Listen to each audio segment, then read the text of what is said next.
My beloved, this morning, as the world wakes in its noisy chorus, cars rushing, voices blending, headlines shouting, I invite you to step into a quieter place. Step into the sacred hush where the heart can breathe and the soul can rest.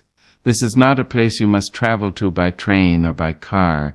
It is the sanctuary that lives within you, built by God Himself, shaped by His tender hands. You see, anxiety comes like an uninvited guest. It knocks without warning. Sometimes it does not knock at all. It just walks in, sets itself down in the corner of your mind, and begins to whisper lies. It tells you you are not enough. It tells you you will not make it. It tells you the future is dark and the present is fragile. But oh, my dear one, the whisper of anxiety is no match for the voice of the Almighty. The voice of God does not shout. It does not panic. It does not rush. It comes like a still small wind that brushes across your spirit and says, "Peace, child. Be still." And when God says be still, He does not merely request calmness. He creates it. This Saturday, I ask you to lay down the weight you've been carrying. Lay down the what-ifs, the how will I, the what about them, and the what about me. Let them slide from your shoulders into the hands of the one who can bear them without bending. You were never meant to carry the burden of the universe. You were meant to walk with the one who holds the universe in his palm. My beloved, there is a kind of calm that the world cannot give, and there is a kind of calm the world cannot take away. It is not the hush of a quiet room, nor the pause between storms. It is not found in the stillness of a lake or the softness of a breeze, though they may hint at it. No, this calm, this deep-down, soul-steadying calm, is born only in the presence of Almighty God. I have lived long enough to know that peace found in people can falter, and peace found in possessions can vanish. The peace of human promises can be broken, and the peace of circumstance can be overturned by a single unexpected wind.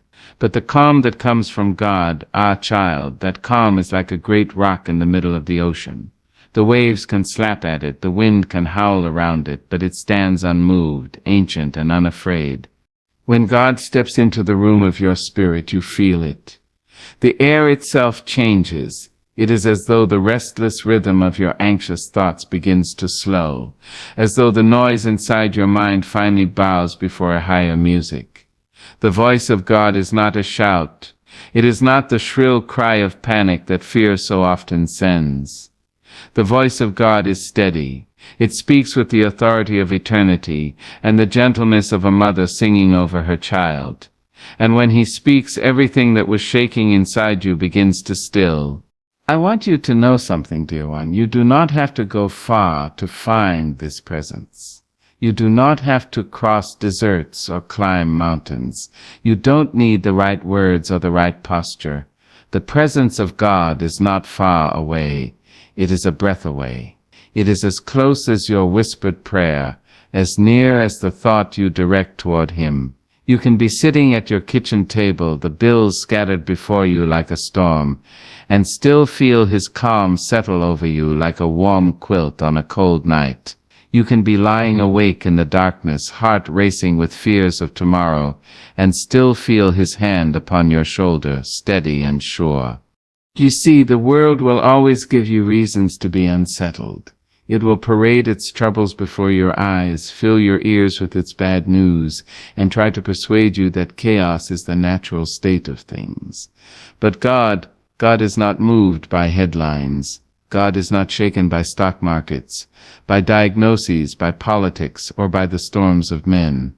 His throne has not shifted 1 inch since the beginning of time.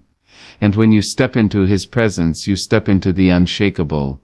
There is something sacred in knowing that you are safe, even when you are not yet rescued. That is what God's calm gives you, a resting place for your heart before the problem has been solved. The seas may still be raging around you, but you know deep in your bones that the captain of your soul has not lost control of the wheel. And that knowing, oh my friend, that knowing will keep you steady when everything else tries to make you fall. Do not believe for one moment that God's calm means the absence of trouble. No, the calm of God is not the denial of the storm, but the defiance of it. It says to the wind, "You may blow, but you will not move me." It says to the waves, "You may rise, but you will not swallow me." The calm that comes from the presence of God is a kind of holy rebellion against fear. It refuses to be ruled by panic. I have seen people standing at gravesides with this calm, holding the hand of a loved one and still whispering, "It is well with my soul." I have seen it in hospital rooms, in the eyes of the one hooked to the machine, breathing shallow yet looking upward with the serenity of someone who knows the next breath is in God's hand. I have seen it in the quiet dignity of the woman who has been told she may lose everything, yet smiles because she knows her treasure is not of this world. And you, beloved, can have this calm. You do not need to earn it, you only need to welcome it. The door to it swings wide when you take a moment right where you are to acknowledge Him. You can say it with words, or you can say it with a sigh. You can say it with tears on your cheeks or laughter in your throat. But say it, "God, I am here. Be with me." And the moment you say it, you will find He was already there.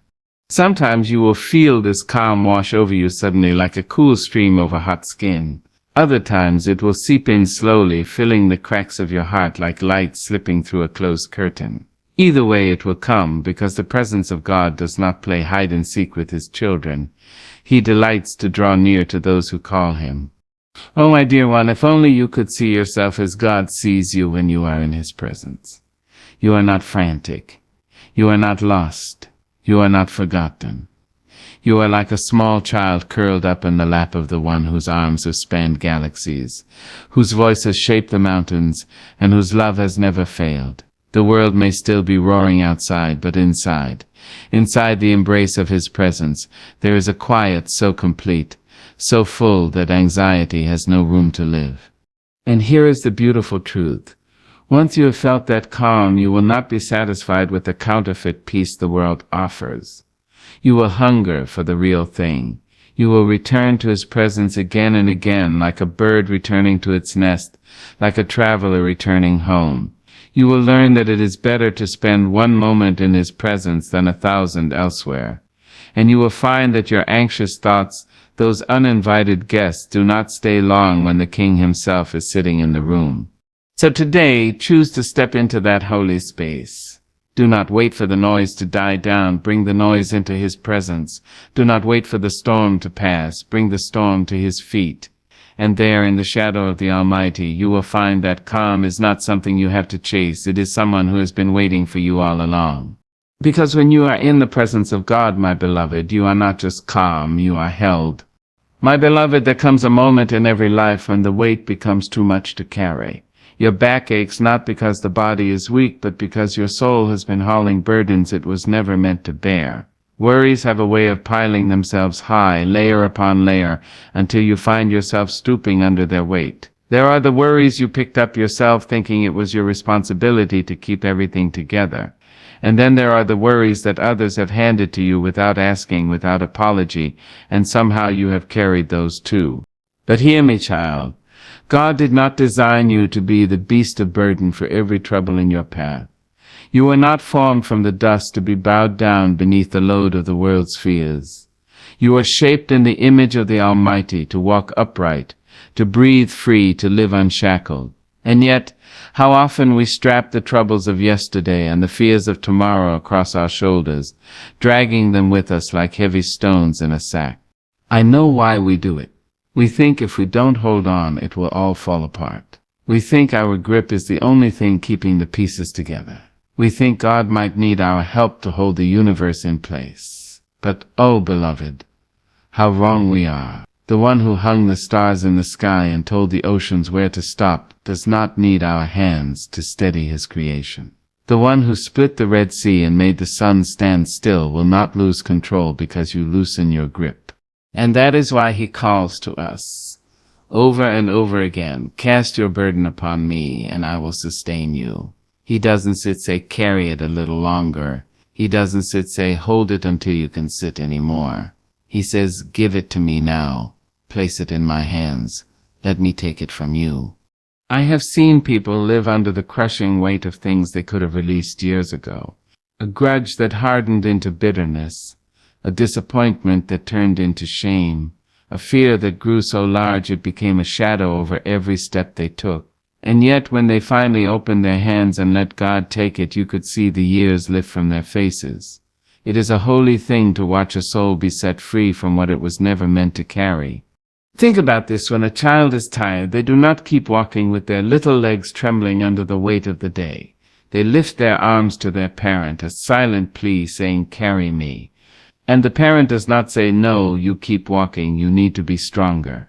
No, the parent bends down, scoops that child up and holds them close. And my dear, your heavenly Father is far more tender than even the gentlest earthly parent. When you say, "Lord, I can't do this anymore," He is already bending down to lift you. But you must be willing to let go. You cannot ask Him to take it while your fists are clenched tight around it. And I know that's the hard part. Sometimes we have carried the burden so long it feels like part of us. We are afraid of who we might be without it. But trust me when I tell you, without the weight you will not be less. You will be more. Without the constant ache you will stand taller, breathe deeper, live freer. Letting go is not weakness, it is wisdom. It is the recognition that your shoulders were never broad enough for the load you've been dragging. It is the humility to say, "God, I trust you more than I trust my own strength." And the moment you lay it down, you will feel His strength rising in you, because He has been waiting to carry it all along. I know some of you are listening and saying, "But Dr. Maya, I've tried to give my burdens to God before and I keep taking them back." Ah, yes, I understand. We hand them over in prayer, but when the morning comes and the worry whispers again, we pick them up as if God didn't hear us. But hear me now, every time you take it back, give it back again. Give it back 100 times if you must. Lay it at His feet every morning if you must. He will not grow weary of your surrender. Each time you do, you are learning the sacred rhythm of trust. There will be days when the letting go feels easy and days when it feels like tearing away a part of yourself. On those days, remember this: whatever you give to God is not lost. He does not take it to throw it away carelessly. He takes it into His care, into His keeping, into His wisdom. He can turn your worry into wonder, your pain into purpose, your fear into faith. Sometimes when we release our burdens, we think the sky should clear instantly, that the solution should appear like sunlight breaking through clouds. But, beloved, often the first thing God does is not change the storm around you, but lift the storm inside you. Your circumstance may still look the same, but you will no longer be crushed under it. That is the miracle. That is the power of release. And here is the most beautiful part. Once you have learned to hand over your burdens to God, you will not only walk lighter, you will walk more lovingly, because when your arms are not full of your own troubles, they are free to embrace others. You will find yourself able to help, to serve, to give, not from a place of exhaustion, but from the overflow of God's strength in you. So today I ask you to picture your burden, whatever it is, see it clearly in your mind. And now see yourself placing it into the hands of God. Not gently, not reluctantly, but fully, completely, as if you were handing a heavy stone to someone stronger than you. Watch Him take it. Watch Him hold it with ease. Watch Him smile and say, "You were never meant to carry this, my child." Walk away lighter. Breathe easier.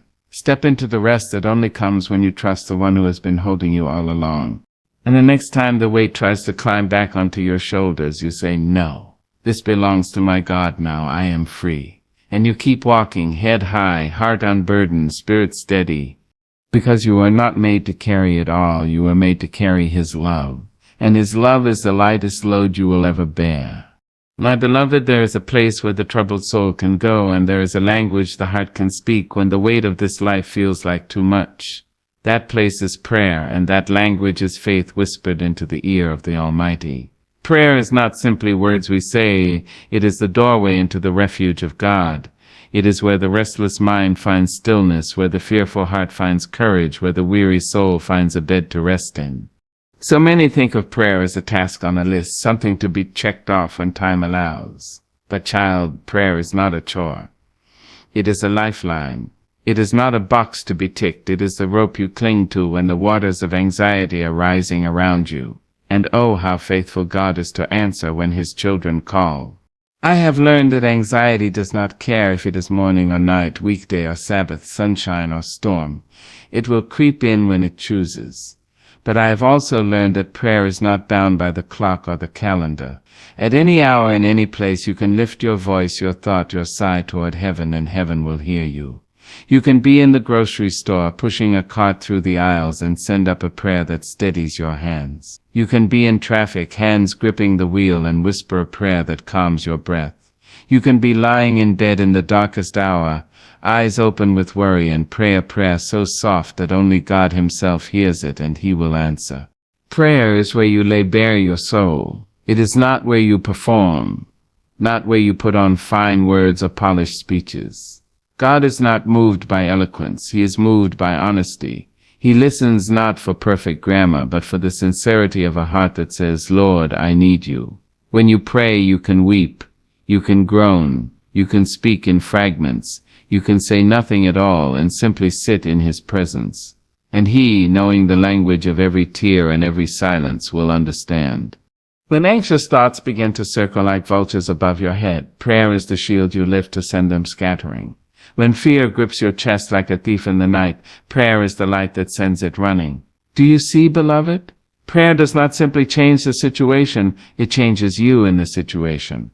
It wraps your heart in peace before the answer comes. It draws you close to the one who already holds the answer in His hands. Some people say, but I have prayed, and nothing happened. Oh, my dear, do not confuse silence for absence. God is not ignoring you. Sometimes His work begins in ways the eye cannot see and the mind cannot measure. Sometimes He is calming the storm inside you before He ever touches the storm outside you. And sometimes He is holding you steady so that when the winds do blow, you will not be moved. I have known seasons when my prayers were answered in an instant. I have also known seasons when my prayers seemed to linger in the air unanswered for days, weeks, even years. And yet I learned that the waiting was not wasted.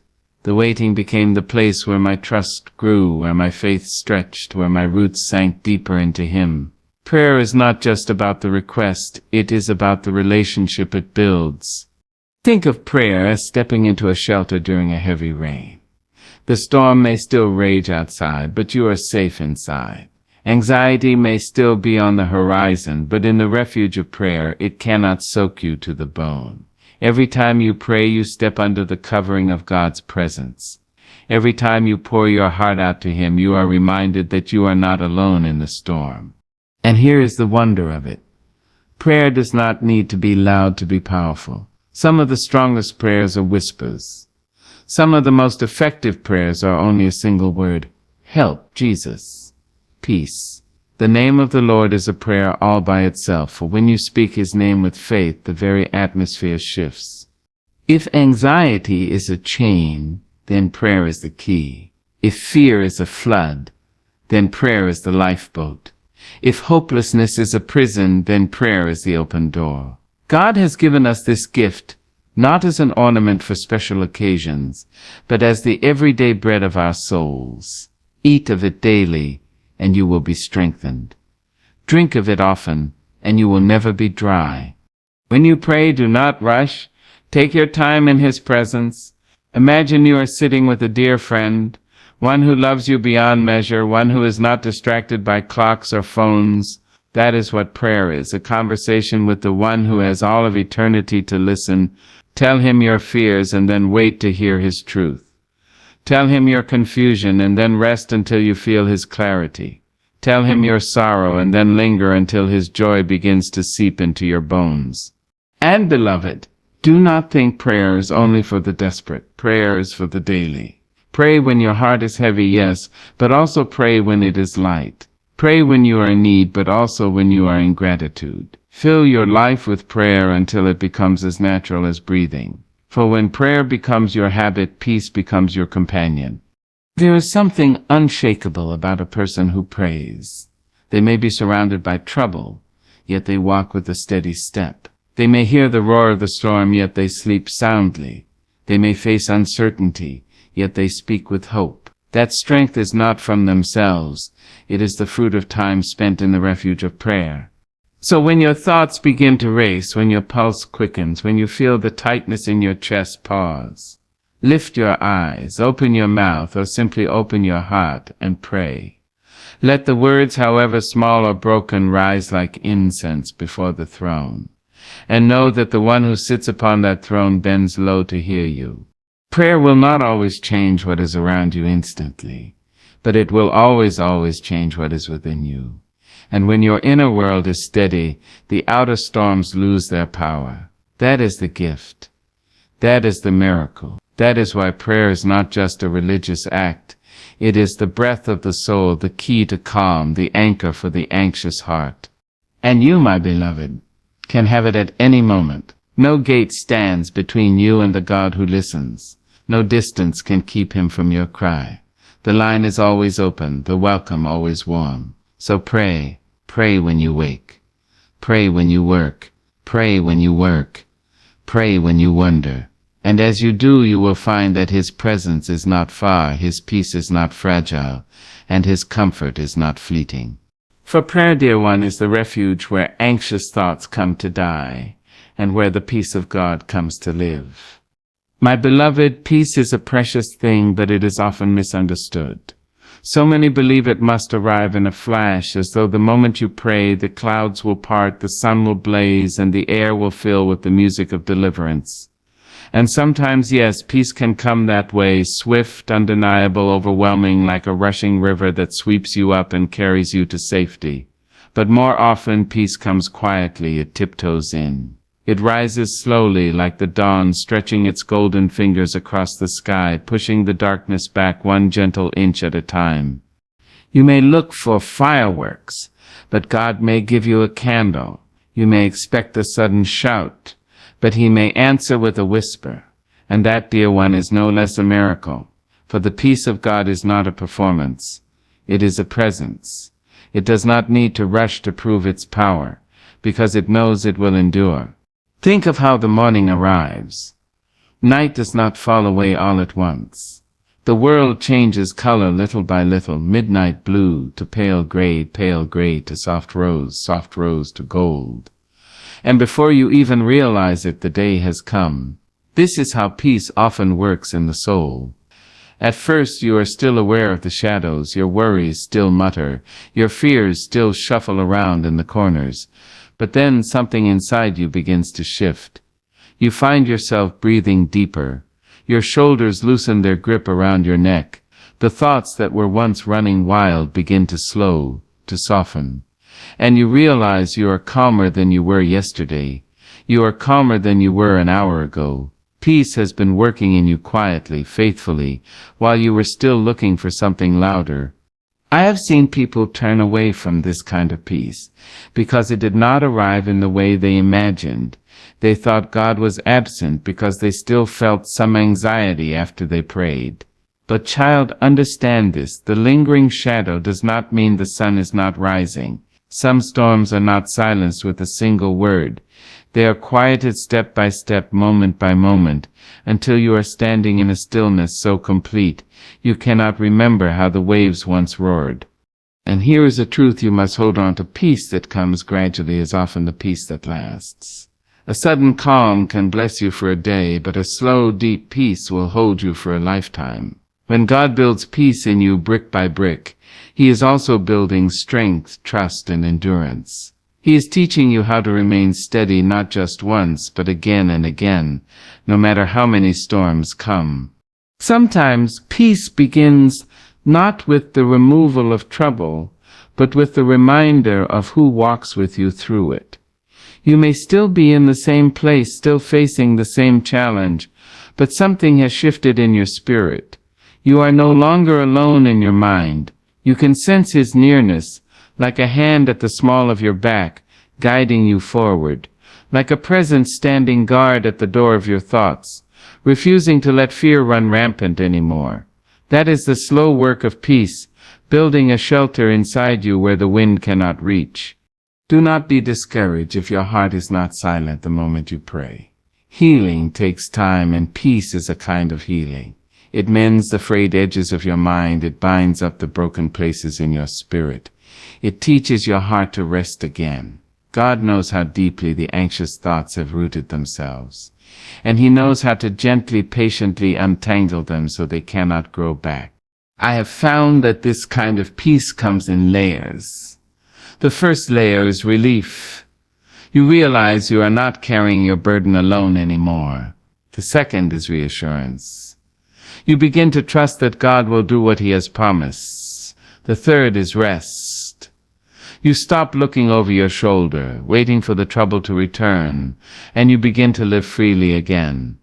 And finally, there is rejoicing, when you can look back and say, I remember when I was afraid, and now I am not.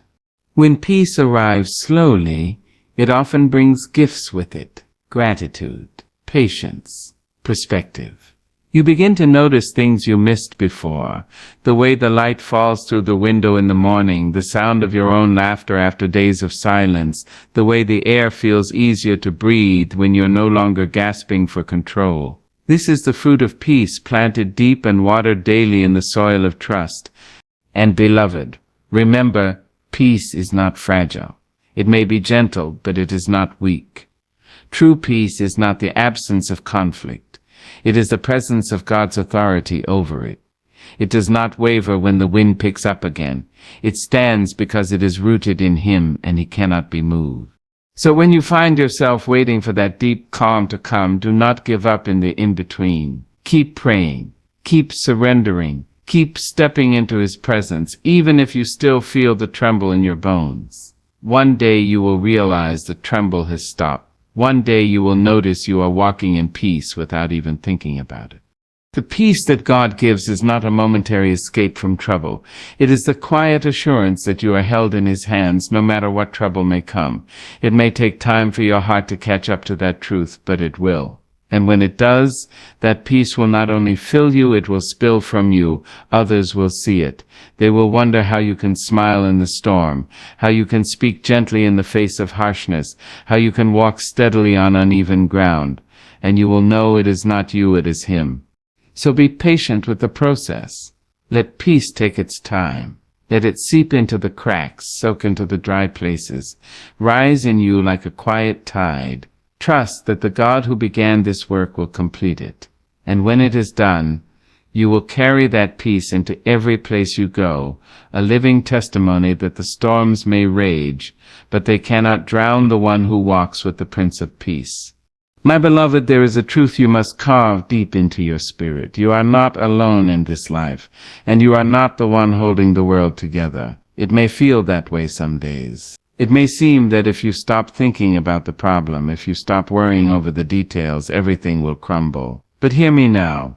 This world, your life, your future, your very heartbeat, they are not sustained by your anxious grasp. They are held by the hands of the one who made the heavens and stretched them out like a canvas. And those hands have never dropped a single thing entrusted to them. When fear comes to visit, it comes with a lie. You are in this by yourself. It will try to convince you that the outcome depends entirely on you, that if you loosen your grip even for a moment, disaster will rush in. But faith stands up and says, no, I know who holds the world. Faith reminds you that before you took your first breath, before you could form your first thought, God had already set the boundaries for your life. He had already seen every day you would walk, and had already promised, I will never leave you nor forsake you. I have lived long enough to know that life will hand you situations far too heavy for one set of human hands to manage. Illness will come knocking. Loss will leave its shadow. The future will sometimes look like a fog too thick to see through. But in all these moments you must remember that the one who holds you is not startled by anything that startles you. He is not scrambling for a plan B when the path takes a sudden turn. The one who holds the universe is not wringing his hands. His hands are steady, unshaken, and strong enough to hold you, your family, your dreams, and even your fears all at once. When you truly remember who holds the world, you begin to see your anxious thoughts for what they are: imposters. They dress themselves in urgency, they speak with authority, but they are powerless against the truth. The truth is that you are held in a grip that cannot be loosened by circumstance, cannot be pried open by the enemy, cannot be weakened by time. And when you know this, your heart begins to rest. Not because the world is less chaotic, but because you know the chaos is not in charge. I think of a child riding in the back seat of a car. The road may twist and turn, the rain may pour, the wind may howl, but the child does not panic, because the child is not the one driving. They trust the one in the front seat to steer, to brake, to carry them safely to where they need to go. My dear, you are the child, and your father is at the wheel. You may not see the road ahead, but he sees it all. You may not know how many miles are left, but he knows the exact moment you will arrive. And he has never lost a passenger. There is a relief that comes when you stop trying to control what was never yours to control. When you can finally exhale and say, God, this is yours, you feel the chains of anxiety loosen. You discover that surrender is not giving up, it is giving over. You are not abandoning hope. You are anchoring it in the only place it can truly hold. Remember this, beloved. God's hands are not just strong, they are loving. They do not hold you like a possession. They hold you like a treasure. They do not hold you out of obligation. They hold you out of devotion. And because of that, you can walk through the unknown with your head high. The same hands that shaped the mountains and told the sea where to stop are the hands that carry you now. When you feel anxiety creeping in, whisper to yourself, He holds me. He holds this. Say it until your heart believes it. Say it when you wake in the night with your mind racing. Say it when you are faced with decisions that feel too big. Say it when you watch the news and your spirit trembles. He holds me. He holds this. And there will come a day, perhaps sooner than you think, when you will look back on the road you have traveled and realize how many times He carried you without you even knowing. You will remember moments when you thought you were alone, and you will see His fingerprints all over the outcome. You will realize that the only reason you made it through was because you were being held the whole time. This is why even when the storm is loud, even when the ground feels unsteady, you can have peace. Your peace is not built on the promise of smooth sailing, it is built on the presence of a steady captain. Your calm is not based on the absence of danger, it is rooted in the certainty that your life rests in hands that will never fail you. So let the world do what the world will do. Let the wind blow and the rain fall. Let the headlines shout and the voices around you stir with panic. You can stand in the middle of it all with a quiet heart, because you know the truth. You are not the one holding the world together, and the one who is holding it will not let it fall apart before its time. When you walk into tomorrow, do not carry the burden of trying to be your own savior. You have a savior already, and He is more than enough. Let your shoulders drop. Let your breath deepen. Let your heart rest in the knowledge that the same hands that hold the stars in place are the hands that hold you close. And if ever you forget, if ever the fear begins to feel louder than the truth, pause. Close your eyes. Picture yourself, small and fragile, yet safe in those vast, mighty hands. Feel the warmth, the strength, the certainty of His grip. And remember, nothing, no storm, no loss, no change can snatch you from His hold. Yes, my beloved, you are safe. Yes, my beloved, you are carried. Yes, my beloved, you are held. And that is why, even in the shadow of anxiety, you can stand and say with confidence, It is well with my soul.